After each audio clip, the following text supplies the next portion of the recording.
বাংলাদেশ জামাত ইসলামী কুমিল্লা মহানগরী কর্তৃক আয়োজিত এগিএম আজহারুল ইসলাম ভাইয়ের মৃত্যু মামলা থেকে যিনি খালাস পেয়েছেন, আজকে জামিনে মুক্তি পেয়েছেন। আমরা এই জন্য সুখী হিসেবে আজকের ক্যামেরার কর্মসূচি হিসেবে দোয়া অনুষ্ঠানের সবাইকে ধন্যবাদ জানিয়ে কথা শেষ করছি। আসসালামু আলাইকুম।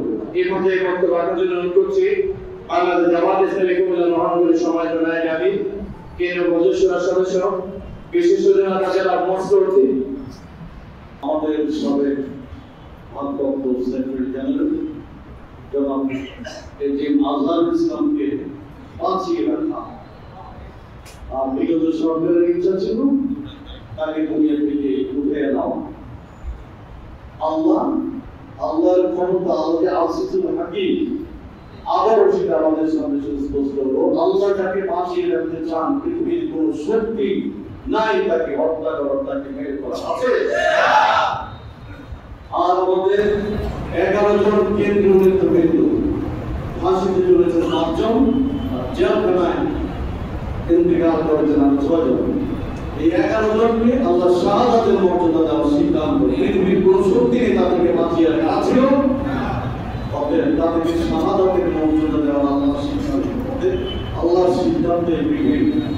এটি আজহারুল ইসলাম আজকে বলেছেন, কি অপরাধে আমাকে মৃত্যুদণ্ড দেওয়া হলো, কি অপরাধের কারণে আমাকে 14 বছর কারাগারে আটক করে রাখা হলো, আমি তো কিছু করিনি।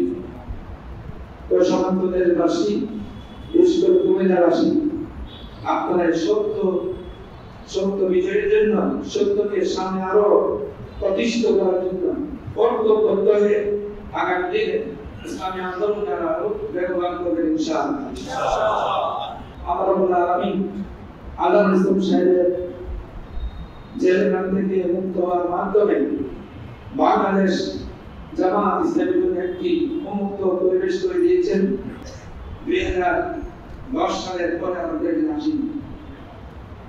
আমিও আজকে এখানে আসছি, ইমাম সাহেবকে আজকে চিনি না। কি কারণ একটাই, হঠাৎ বাংলাদেশে আরো আমাদের সুযোগ ছিল না, এই পর্যায়ে ছিল অবস্থা। যাই হোক, আল্লাহ রাব্বুল আলামিন সব অন্ধকার মুক্ত করেছেন, একটি সুন্দর দেশ আমরা গঠন করছি। আমরা আমাদের তৌফিক দান করুন, আল্লাহুম্মা আমিন। ربنا ظلمنا أنفسنا وإن لم تغفر لنا وترحمنا لنكونن من الخاسرين رب العالمين। يا الله, আসমান থেকে জমিন পর্যন্ত আছে সবকিছুর মালিক তুমি আল্লাহ।